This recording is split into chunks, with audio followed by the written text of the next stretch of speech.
Buenos días a todos. En este día lluvioso, estamos acá en nuestra última sesión del curso virtual sobre manejo y tratamiento de la hipertensión arterial y sus complicaciones. Sean todos bienvenidos. Bueno, como ustedes saben, este curso ya había iniciado en agosto y hoy es ya la 9ª sesión, la última. Y acá podemos ver el programa de todas las clases que hemos desarrollado. Hoy tenemos dos distinguidos panelistas invitados, el doctor Isaac Benítez por la Sociedad Paraguaya de Medicina Interna y el doctor David Ortiz por la Sociedad Paraguaya de Medicina Familiar. Muchas gracias, doctores, por aceptar la invitación desde el Programa Nacional de Prevención Cardiovascular. Este curso es válido para recertificación de la Sociedad Paraguaya de Medicina Interna, Medicina Familiar, de Cardiología y de Hipertensión Arterial.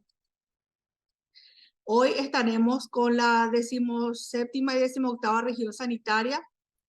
Por la 17ª está la doctora Cintia Gómez, que es la coordinadora de enfermedades no transmisibles, y la coordinadora de enfermedades no transmisibles de la 18ª, disculpen, está mal escrito ahí, la doctora Magalí Caballero.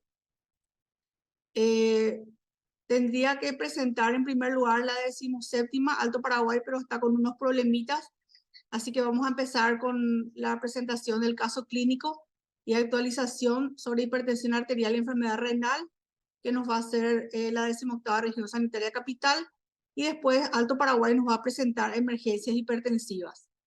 Después de la presentación de cada caso clínico y actualización, haremos una breve discusión por los panelistas justamente para que den sus opiniones, su punto de vista de cómo podríamos mejorar nuestra atención a los pacientes. Como ustedes saben, este curso es gracias a Kinfa, que nos da todo el soporte tecnológico a fin de poder llegar a todos ustedes. Las clases pasadas podemos ver en YouTube Kinfa. Simplemente tienen que tipear manejo y tratamiento de la hipertensión arterial y sus complicaciones. Y como es la última clase, un aviso parroquial para todos, que los certificados de asistencia a este curso serán enviados en enero del año que viene.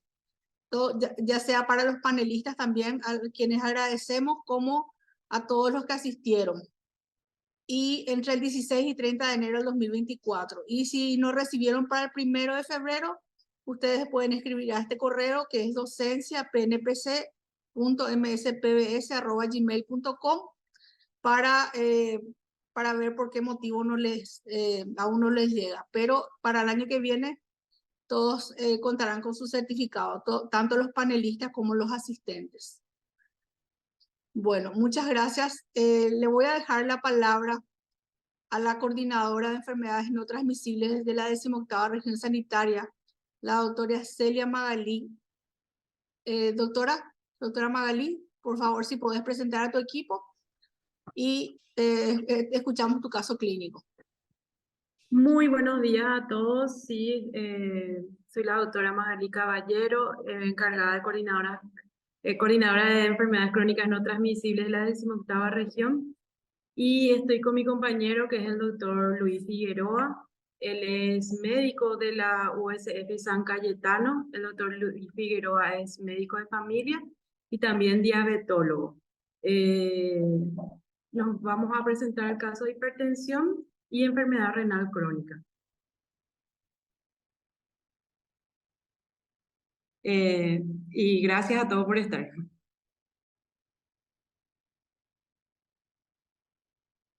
Le paso al doctor Figueroa. Sí, ahora estoy un ratito.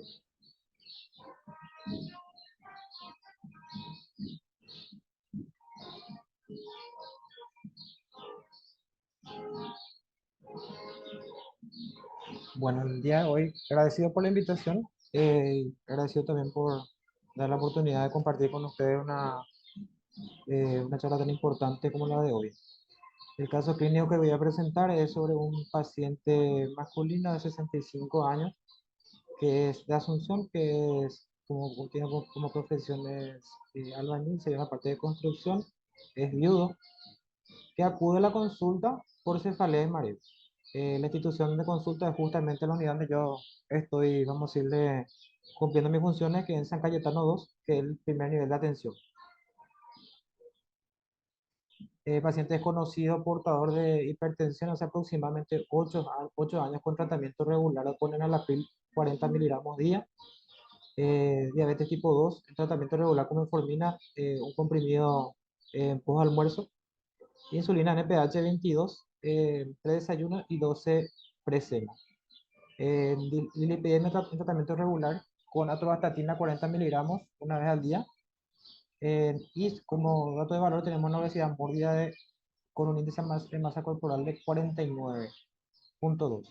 No se conoce en tabaquista ni etilista, ni social ni casual, ni esporádico. No tuvo para agregar, además de eso, agregar que no tiene, vamos a decirle, contacto con cocina a leña tampoco. El antecedente de la enfermedad fue justamente un caso de un cuadro de dolor de una cefalea holocraniana tipo pulsátil de inicio insidioso, de moderada intensidad que recorría el tiempo, sede, motivo por el cual 2 días antes acude a facultativo, quien le medica ibuprofeno 400 miligramos según necesidad. No fue a horario, me había referido que solamente eso se le había indicado nada más y que no tenía predominio horario, solamente según dolor. Un día antes el cuadro se exacerba con una intensidad moderada a severa, motivo por el cual se automedica, se autoadministra 2 comprimidos de ibuprofeno 400, que el cuadro cede parcialmente con lapso de tiempo corto.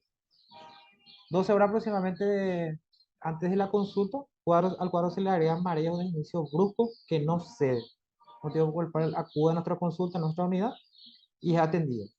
Antecedentes remotos ya había referido cuadros similares anteriores múltiples oportunidades con características similares a la actual. La diferencia solamente que fue sin mareos y con menor intensidad, que en ese caso también había cesado tras la administración de diclofenac, que era vamos a decirle, una medicación que retiraba frecuentemente de otra unidad y se mantenía por un largo periodo de tiempo, por lo visto, con diclofenac de 50.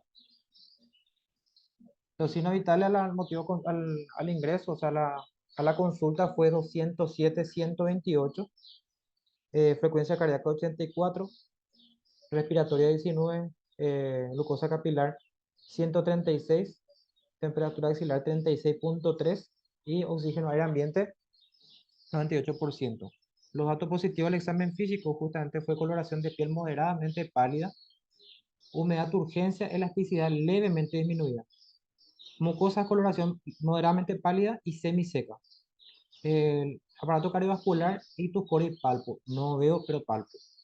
R1, R2 normofonético, ritmo regular, oculto soplo sistólico 3 de 6 en foco aórtico, aparato cardiovascular periférico sin datos de valor. Aparato respiratorio sin datos de valor al momento de la inspección, abdomen en batracio sin otro dato positivo de valor, y al examen del sistema nervioso central lúcido, colaborador ubicado en tiempo, espacio y persona, Glasgow 15-15 sin signos de hipertensión endocraniana ni meningios, sin déficit motor ni sensitivo, ROT conservado. Los estudios auxiliares tenía como pendiente la realización, vamos a decirle, de electrocardiograma, que no se realizó. Proteinuria 24 tampoco se realizó. Se le había solicitado también evaluación de fondo de ojo, se le había solicitado también que no realizó. El laboratorio que me presentó los días, en ese día específicamente fue hemograma 6700 dentro de parámetros, todo buena fórmula, buena distribución. Hemoglobina 16, creatinina 1.4, ahí tenemos ya un dato importante de valor. Urea 35, glucemia 154, hemoglobina glicada tenía 6.7. Otro dato importante es su acilglicerol es 227, colesterol total 175, HDL 44, LDL 86 y VLL 45. Orina simple presenta proteína 2 cruces.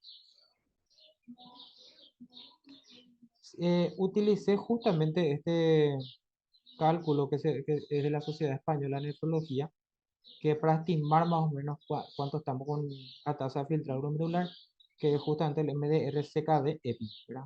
donde se agrega los valores de creatinina que se encontró en ese momento, con unos que otros datos como sexo, edad y la metodología que utilizamos, que es CKD-EPI. Salió una tasa de filtrado glomerular que va en contexto a raza blanca 52.4. Eso sería el resultado, el primer resultado que salió como para tener una idea de qué contexto estamos lidiando. El diagnóstico que llegamos al final fue hipertensión arterial grado 3, enfermedad renal crónica estadio G3A, que vamos viendo más adelante de qué se trata de eso, diabetes tipo 2 y obesidad mórbida. Los CIA-10 correspondientes que están acá son las siguientes y diagnóstico diferencial del proceso expansivo cerebral. En, en ese momento el paciente se le había ingresado, tenemos una pequeña, vamos a decirle, urgencia, como le digo entre comillas, en realidad no es una urgencia, pero sí solemos manejar pacientes con criterios de repente de solución rápida, emergentes. Entonces se le llevó a la urgencia, se le administró enalaprilato 2.5 endovenoso y se procede al control de signos vitales por el periodo de cada 15 minutos. O sea, en 4 oportunidades se le hizo el control de signos vitales, pero bajo ninguna circunstancia, en ningún momento, hubo ni un poco de descenso de la cifra tensional. Motivo por el cual se le remitió al hospital de cabecera que nos corresponde al hospital de Barrovero, donde fue recibido y se quedó internado por el periodo de aproximadamente 12 horas según refirió el paciente. Y salió al alta con las medicaciones que es losartán, 100 miligramos a la mañana, carvedilol 25 miligramos a la mañana, espironolactona 25 a la mañana también, glargina U300 como insulina y metformina continúa igual, que es un comprimido post almuerzo. Al alta acude en forma, vamos a decirle, periódica, con bastante, vamos a decirle, adherencia al tratamiento, presentando su control de mapeo. En la primera semana tenía 172, 100, la segunda semana 174, 40, 95. Posteriormente se rota a valsartán 160 miligramos una vez al día, que en la tercera semana ya presenta valores en descenso, 153, 93. Y por último se rota carvedilol a atenolol 50, que la cuarta semana a la actualidad presenta valores de mapeo de 142, 87. Continuando con las demás medicaciones, que son justamente la glargina y la metformina. Posterior a la última emergencia hipertensiva, se presenta bastante aplicado y adherido al tratamiento porque fue una situación bastante crítica que había referido que nunca pasó lo similar. Respetando dieta hiposódica, no la dieta calórica. Quiero hacer una acotación en este punto porque realmente las posibilidades de este paciente de hacer una dieta hiposódica es más fácil que hacer una dieta baja en hidratos de carbono por el medio en que se maneja el paciente. Su poder adquisitivo es muy bajo y lo que puede adquirir nada más lo que consume normalmente, que la mayoría de las veces son derivados de trigo, o sea, alimentos súper procesados, y también lo que son respecto a arroz. Entonces, eso tenía que hacer una aclaración y este tiempo se aconteció en el periodo de aproximadamente 2 meses. Sí se adhirió y quedaba como pendiente la realización del estudio que habíamos referido anteriormente, que no se había realizado, que el electrocardiograma, proteinuria 24 horas y los demás exámenes complementarios. Actualmente bastante aplicado al paciente como para venir bien en día de por medio, situaciones, vamos a decirle, de control de PA y también de glucemia eh, a diario, ¿verdad? O sea, semanalmente, 3 veces por semana viene a controlarse. Ese sería lo que respecta a nuestro cuadro clínico.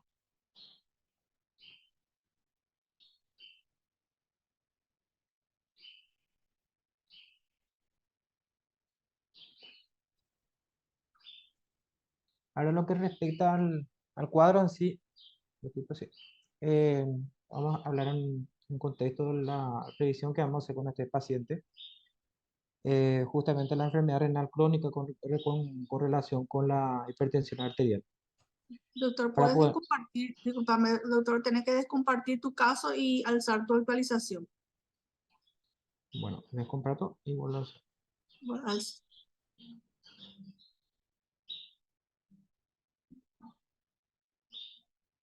Ahí, se ve ahí, pero Ahí está perfecto. Perfecto. Bueno, entonces, en contexto de la hipertensión, este paciente tiene múltiples comorbilidades, justamente aparte de lo que es la hipertensión en sí. También tenemos otra patología que es la diabetes también, y aparte la obesidad, que son, vamos a decirle, un trío bastante, vamos a decirle, peligroso por decir. Entonces vamos a llevar al contexto del cuadro, que tenemos que relacionar lo que es enfermedad renal crónica, ¿verdad? Para tener en cuenta la enfermedad renal crónica, se tiene que considerar que una tasa de filtrado glomerular menor a 60 ml minuto en 1,73 metros cuadrados, pero para tener el diagnóstico ya, vamos a decirle, realizado, tendría que ser en el periodo de mayor a 3 meses o más. No es en una sola, vamos a decir, un solo control hacer el diagnóstico fijo ya. Por otro lado, tenemos que tener en cuenta que si tenemos una tasa de filtrado glomerular menor a 60, estamos hablando que menos de la mitad del riñón está dejando de funcionar, es lo que tenemos que también tener en cuenta las complicaciones subyacentes. Entonces, tenemos como definición la tasa de filtrado glomerular menor a 60. Por otro lado, tenemos que, como había dicho anteriormente, que tiene que ser a partir de 3 meses en adelante para poder nosotros decir el diagnóstico ya confirmatorio.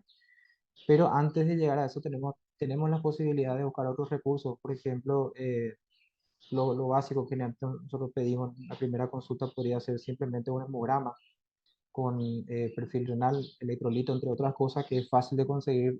Una posibilidad que sea el paciente es muy factible. Tenemos también la posibilidad de usar la orina simple, también que se suele pedir también la mayoría de las veces se ve, y tenemos otros recursos que vamos a ir hablando más adelante, ¿verdad? Pero ya se puede captar en la primera consulta a este paciente como para tener una idea, una noción de cómo estamos hablando a nivel, vamos a decirle, renal. Es nada más para eh, marcar nada más que lo que tenemos marcadores sugestivos, diagnósticos, hablamos de la albuminuria, proteinuria elevada, alteraciones en sedimento urinario, que se puede encontrar fácilmente en una orina simple, alteraciones electrolíticas, como le había dicho anteriormente, que podemos encontrar en el laboratorio. Alteraciones estructurales ya serían muy específicos, ¿verdad? Que podríamos encontrar en bueno, vamos a hablar de cada uno de los detalles que vamos a hablar, de los métodos diagnósticos, método auxiliar diagnóstico y alteraciones estructurales con prueba de imagen, que también pueden ser factibles.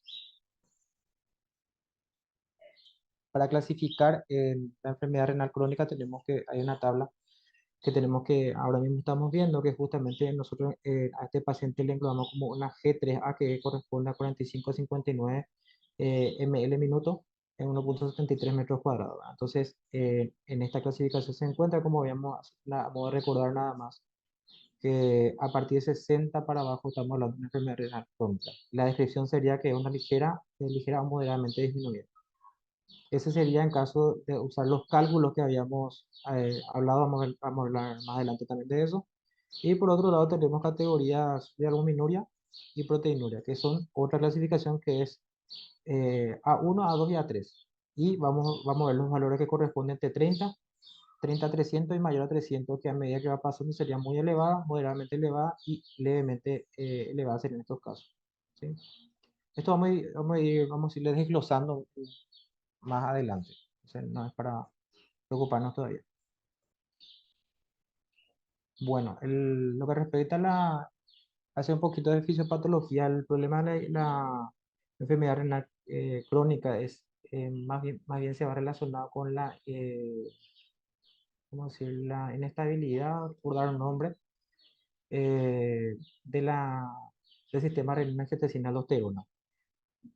Haciendo un resumen general, es lo que podemos decir que al haber hipoflujo o un flujo no efectivo dentro de los capilares peritubulares, ¿qué pasa con eso? A expensas de los glomérulos ya esclerosados, ingresa poco, o sea, es un flujo sanguíneo no efectivo. Entonces, ¿qué qué liberan vamos a decir, los capilares peritubulares? Libera angiotensina, digo bien, renina. Y eso implica el aumento de angiotensina 2.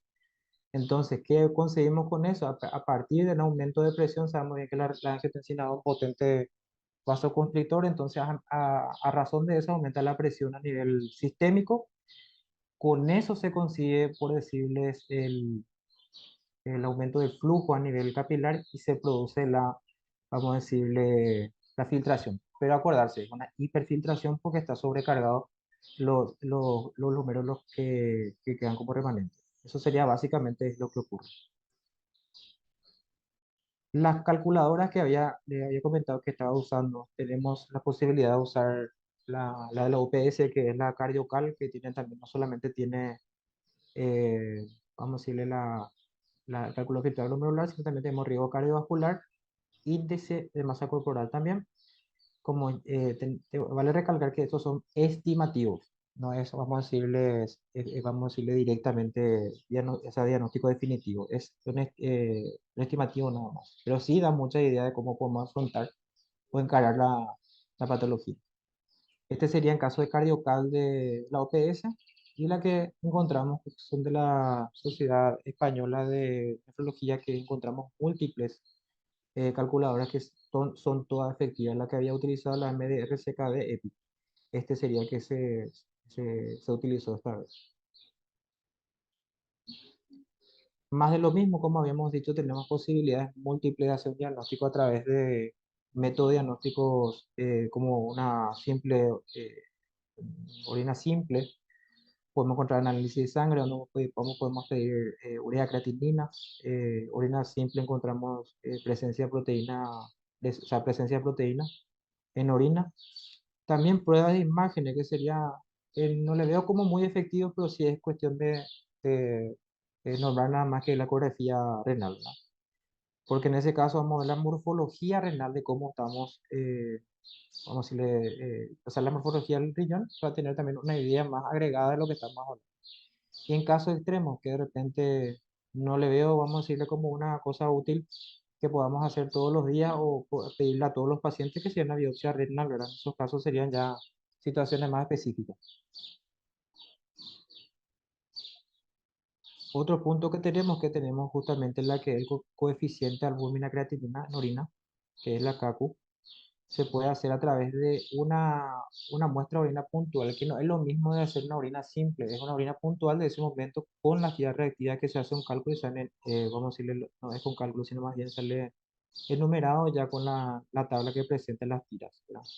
También tenemos la que es la siguiente, que es la tira reactiva, que tiene una paleta de colores dentro del frasco, de donde viene la tira reactiva, y también da vamos a decirle, un cálculo bastante cuantitativo en lo que respecta a la situación del cuadro renal. Y por otro lado tenemos la muestra de orina 24 horas, que realmente yo soy más, vamos a decirle, más, elijo más esta opción, porque me da, o sea, los primeros dos casos no es posible tener en todas las unidades, tampoco es una cosa que es muy frecuente, pero sí la muestra de 24 horas sí se puede conseguir o encontrar en la mayoría de los hospitales. Y eso es justamente el gran problema que tiene la muestra de orina de 24 horas, es que justamente el paciente tiene que juntar por el periodo, como dice su nombre, 24 horas, tiene que refrigerar y tiene que llevar a primera hora en los hospitales. Aparte de eso, tarda un poco incómodo el paciente, pero espectacular es vamos a decirle, el resultado que nosotros estamos buscando. Entonces tenemos muchas opciones nosotros para llegar a un diagnóstico. Los fármacos que se utilizan en la enfermedad renal crónica, acá, cabe recalcar acá que no solamente los pacientes que tengan hipertensión necesariamente tengan que utilizar, no, digo bien, la enfermedad renal crónica que no tenga hipertensión no necesita utilizar antihipertensivos, porque son dosis bajas las que se le utilizan a estos tipos de pacientes, y podemos utilizar tanto IECA como ARA, ¿verdad? Y con más razón, un paciente que está con hipertensión tenemos que buscar vamos a decir, la opción de llegar a una PAS de aproximadamente 120, 80 en diastólica, que sería lo más ideal, pero con tener ya 130 estamos en buen camino.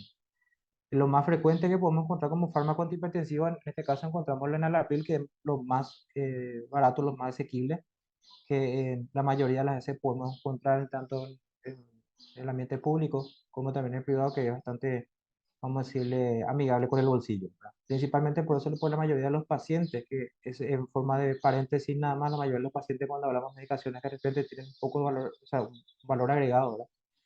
es donde de repente quieren desadherirse al tratamiento. Entonces tenemos como buena opción, el único problema que tenemos con el enalapril a veces da en ocasiones datos. ARA2, como habíamos visto, está consumiendo el paciente losartán en la primera oportunidad, después se le rotó al sartán como una buena respuesta.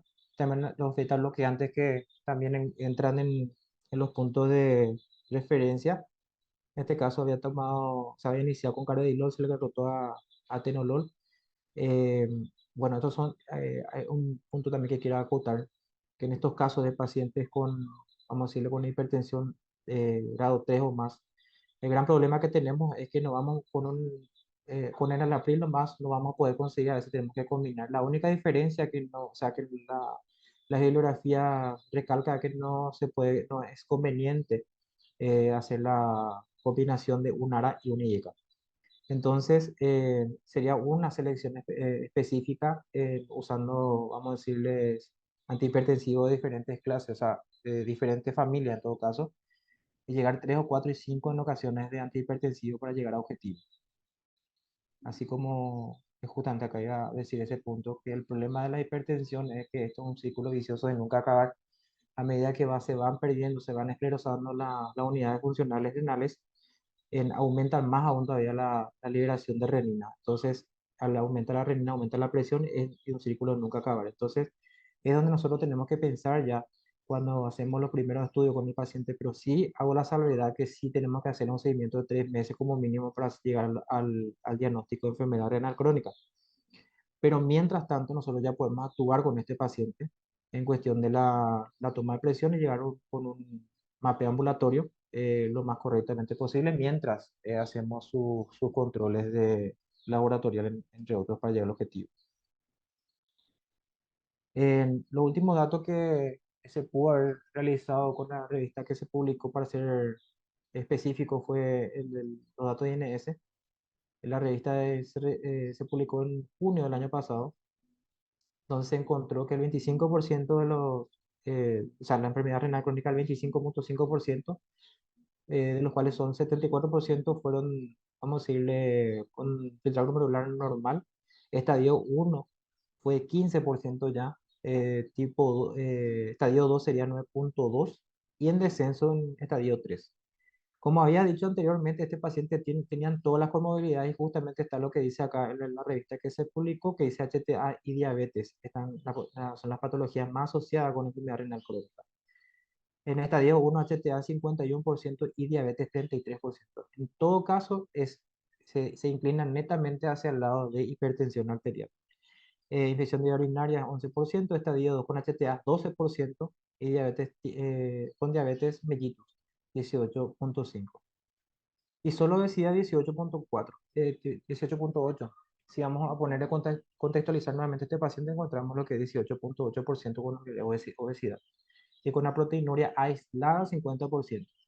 Y en un paciente estadio 3 con hipertensión. La proteinuria en el 32% de los hipertensos y 24% de diabéticos. Se dan cuenta que la proteinuria más bien se va inclinada hacia los pacientes que están con hipertensión.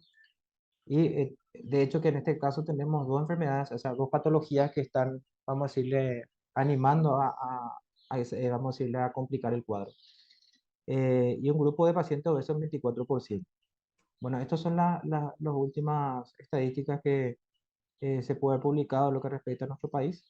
Y esto sería la presentación de hoy.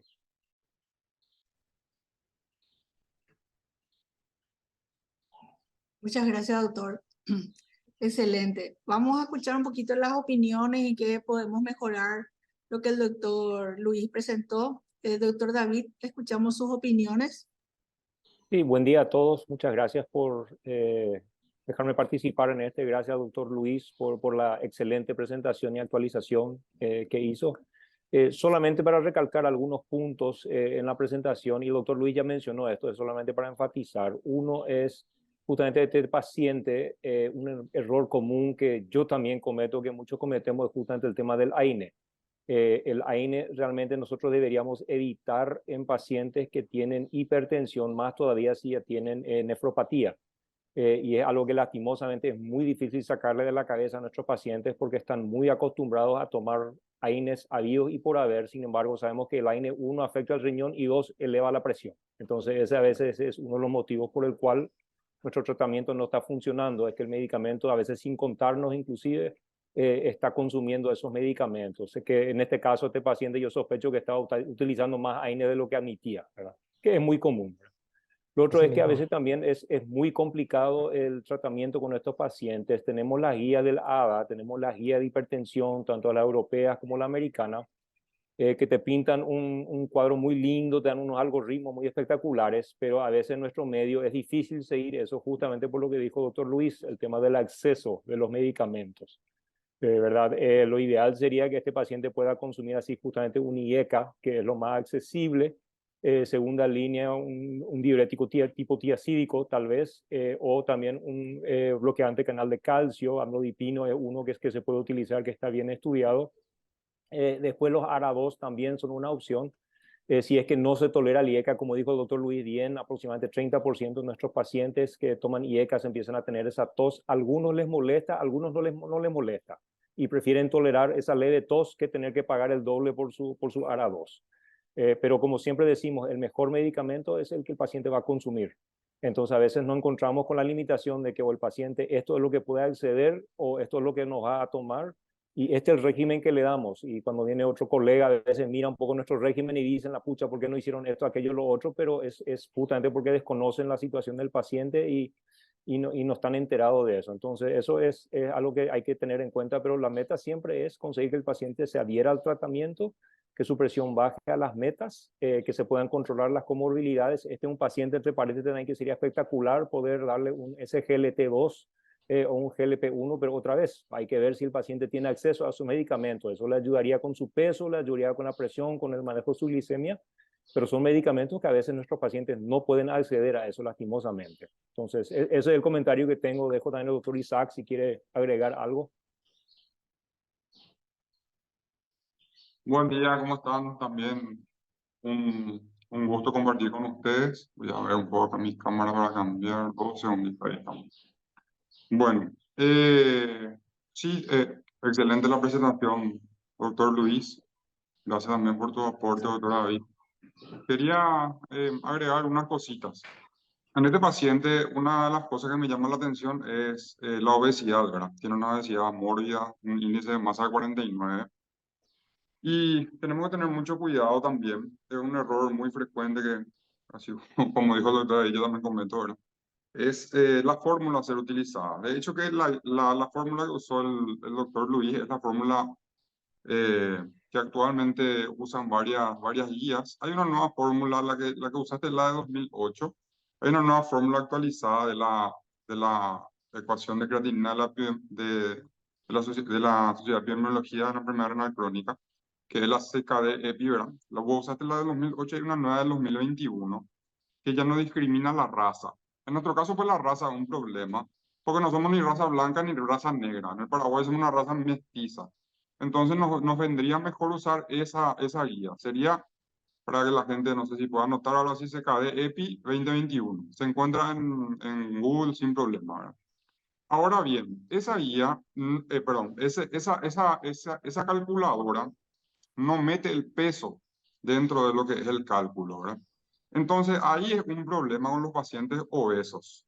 Ahí la doctora Rocío escribió CKD EPI 2021. Bueno, es un problema también con los pacientes obesos. Entonces, cuando tenemos un paciente con una obesidad grado 1, otra vez esta guía no es la más recomendada. Si no, volvemos a la antigua, la de Crocus-Hoff, pero que tiene peso. ¿Está bien?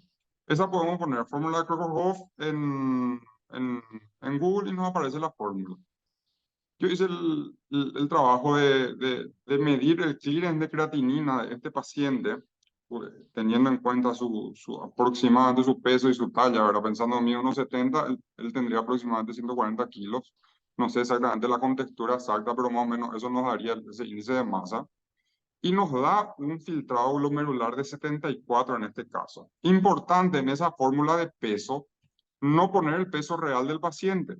Tiene que ser un peso ajustado. También la fórmula de peso ajustado, podemos entrar en Google sin problema. Pones peso ajustado, te sale una fórmula y el peso ajustado de este paciente de 140 kilos, haciendo la fórmula nos sale 99, 100 kilos. Ese es el peso que tenemos que meter en este caso en la fórmula de Crocus. Para que entiendan nomás que no es tan sencillo tipificarle a un paciente obeso, ¿verdad? Tenemos que tener en cuenta estas fórmulas porque cambian radicalmente el tipo de tratamiento, ¿verdad? En este caso, por ejemplo, al tener un filtrado de 74 ya entrarían en la escala que mostró el doctor Luis, bajaría una escala, bajaría el grado 2, ¿verdad?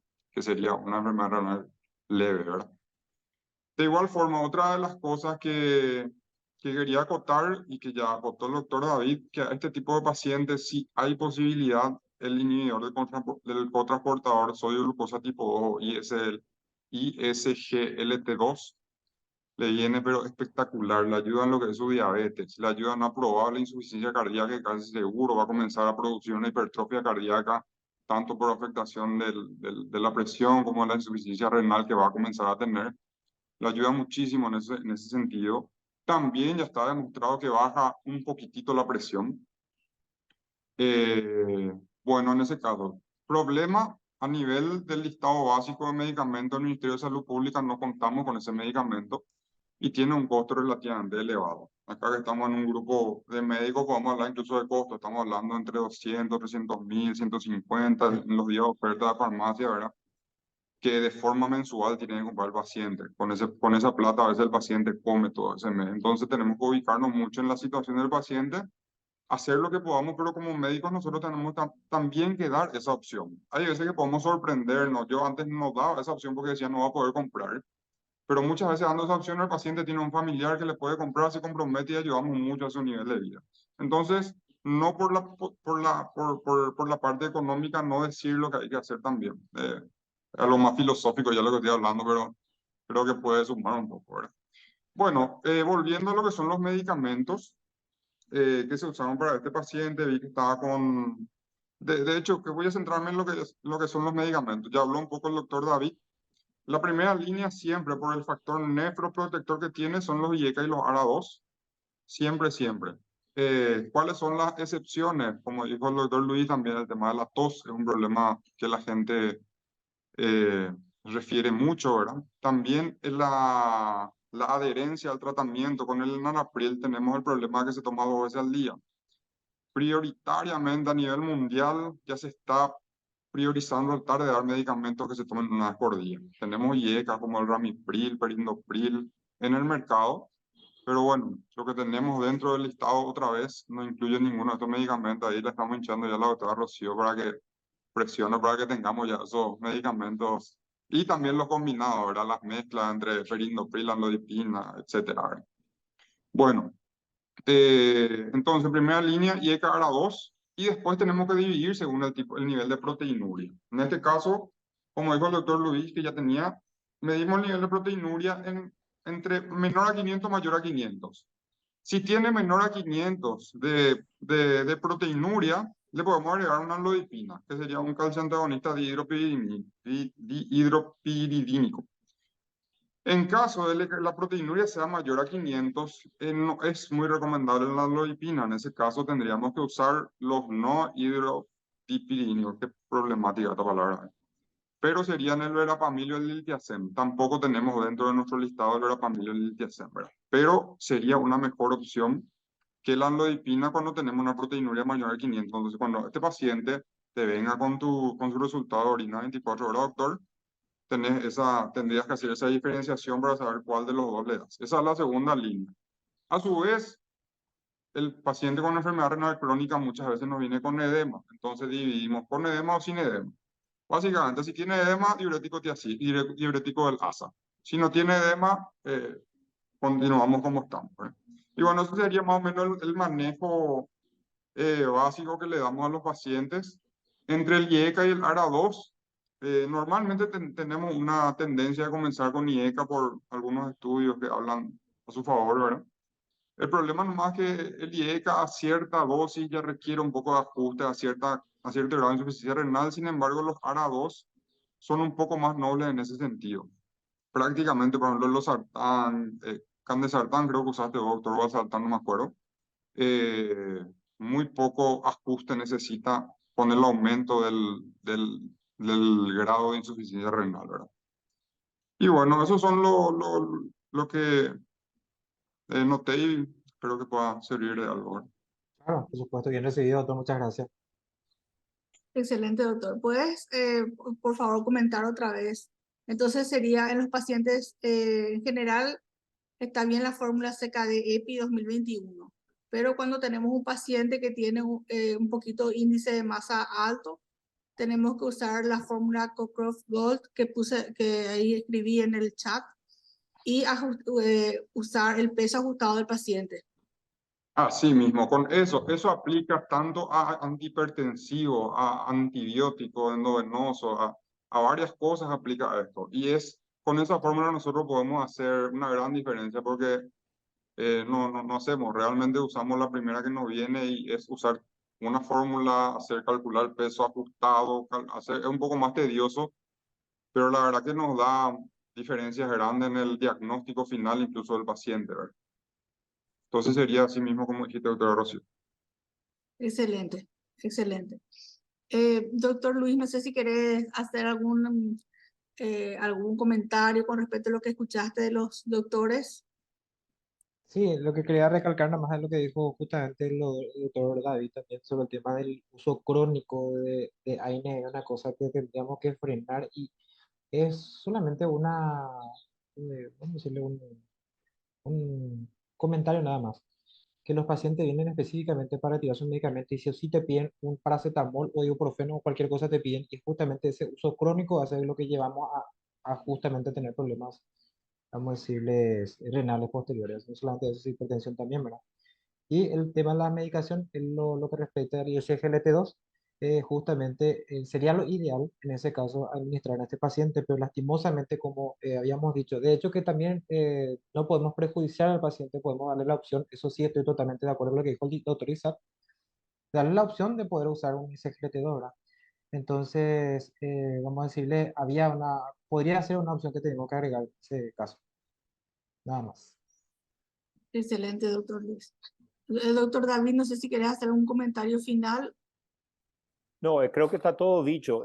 Yo también recalco lo que dijeron tanto el doctor Luis y el doctor Isaac, es de darle la opción al paciente. Yo también Sí, con el doctor totalmente. Isaac he sido sorprendido muchas veces pacientes que yo pensé que no iban a poder acceder a un cierto medicamento y totalmente, así como dijo el doctor Isaac. Entonces yo creo que nuestro rol de médico es poner todas las opciones sobre la mesa, conversar, ser realista con el paciente y después preguntarle al paciente o al familiar cómo ellos quieren avanzar, pero después encontrar lo que le va a funcionar al paciente. Al final el paciente es el que tiene que poder conseguir los medicamentos y consumirlo. Y como bien dijo el doctor Isaac, a veces algunos medicamentos que recetamos sin pensar, el paciente llega a la farmacia y decide o como este mes o compro el medicamento. Y eso también tenemos que tomar en consideración.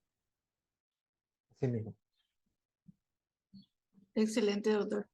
El doctor Isaac, ¿algún comentario final? De mi parte está bastante bien ya todo, creo. Ok, perfecto. Entonces, lastimosamente les comento que la región de Alto Paraguay no pudo conectarse. Como saben, está muy lejos allá del Chaco y no vamos a poder escuchar su caso y su actualización. Vamos a reagendar su presentación para el año que viene y les vamos a volver a invitar otra vez a las sociedades para, digamos, para estos casos que son sumamente nutritivos para todos y les agradecemos del Programa Nacional de Prevención Cardiovascular. Un agradecimiento especial al doctor Luis con el que estuvimos trabajando para preparar todo esto y por supuesto a la doctora Magalí, que es la coordinadora, que es la jefa de Capital, como es la encargada de enfermedades no transmisibles. No sé si ustedes saben que en las regiones sanitarias, que son 18, existe un coordinador regional de enfermedades no transmisibles que se encarga de todos los programas, ¿verdad? Y es la persona, digamos, como el jefe general en todas las regiones y la doctora Magalí es la jefa en Capital. Y el doctor Luis está trabajando con ella. Doctor Luis, Así. ¿en qué hospital que estás comentaste? Estoy ¿En en qué la centro de unidad de salud? salud de San Cayetano. En San Unidad de salud. Cayetano, ok. Sí, sí, así Sí. mismo. Bueno, excelente tu presentación, doctor Luis, y por supuesto, Muchas muchísimas gracias. gracias a nuestros panelistas y por supuesto a Gracias. Kinfa que está dándonos todo el soporte para poder llegar a ustedes. Estuvo Muchas muy gracias, bueno doctora. este curso, les agradecemos a todos. El año que viene vamos a tener nuevos cursos, así que vamos a estar invitándole a todos ustedes para aprender entre todos. Mis Así es. agradecimientos de parte del Programa Nacional de Prevención Cardiovascular y de parte de la directora, la doctora Graciela González, que ella por motivos no pudo estar con nosotros. Y bueno, eso es todo de mi parte y que tengan todos muy buenas tardes. Muchas gracias, doctora. Muchas gracias a todos. Hasta luego. Hasta luego. Nos vemos el año que Gracias, viene. doctora. Hasta luego. Gracias, gracias. Hasta luego.